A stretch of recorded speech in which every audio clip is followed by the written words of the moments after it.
Hi guys எல்லாருக்கும் வணக்கம். Climate நல்லா சேஞ்ச் ஆனனால ஒரு மாதிரி ஃபீவர் வர மாதிரியே இருந்தது. ஃபைனலி வந்துருச்சு. சீக்கிரம் போய் மாத்திரையை போட்டு படுக்கலான்னு நடக்க ஆரம்பிச்சாச்சு. ரூமுக்கு வந்தோடனே நம்ம வச்ச குழம்பு லைட்டாக சூடு பண்ணிட்டு அப்புறம் வெளியே 2 தோசை வாங்கிட்டு வந்தேன். அதை அப்படியே தொட்டு சாப்பிட்டு தூங்கியாச்சு. காலையில் சீக்கிரம் எழுந்திரிச்சிட்டேன். நைட்டே மாத்திரை போட்டு படுத்தனால காலையில் அப்படியே உடம்பு கொஞ்சம் ரெடி ஆயிடுச்சு. அப்படியே ரூமுக்கு வெளியே வந்து பார்த்தோம்னா நல்ல பனிமூட்டமாக ஒரு மாதிரி பீஸ்ஃபுல்லாக இருந்தது கிளைமேட் பார்க்குறதுக்கு. அப்படியே மொட்டை மாடிக்கு வந்துட்டு காலை 7 மணி அளவில் அப்படியே அந்த நேச்சர்லாம் பீஸ்ஃபுல்லாக வேடிக்கை பார்த்துக்கிட்டு இருந்தேன். நல்ல வேளை நம்ம ட்ரெஸ்ஸை யாரும் எடுத்து போடல. பட் என்ன ப்ராப்ளம்னா நம்ம ட்ரெஸ் எல்லாம் பனியில் நல்லா நனைஞ்சிருச்சு. நல்லா ஒரு மாதிரி பயங்கர பனிமூட்டமாக தாங்க இருந்தது. உங்களுக்கு இதில் எந்த அளவுக்கு கிளியராக தெரியுதுன்னு எனக்கு தெரியல.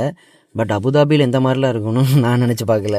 அந்த அளவுக்கு நல்லா இருந்தது. சன்லைட் சூப்பராக இருக்கு, ஒரு வீடியோ எடுக்கலாம் அப்படின்னு சொல்லிட்டு எனக்கு நானே பாசிட்டிவிட்டியை பயங்கரமாக ஏற்றிக்கிட்டு சிரிடான்னு பயங்கரமாக சிரித்து தள்ளிக்கிட்டு இருந்தேன் வீடியோவில்.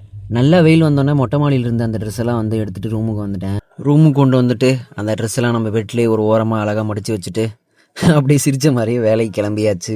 நான் வேலைக்கு போகும்போது கரெக்டாக ஓரளவுக்கு வெயிலும் நல்லா காற்று இருந்தது. அவ்வளவுதான், அப்படியே பொடி நடையாக நடந்து லொக்கேஷனுக்கு வந்தாச்சு. வேலையை ஸ்டார்ட் பண்ண வேண்டியது தான்.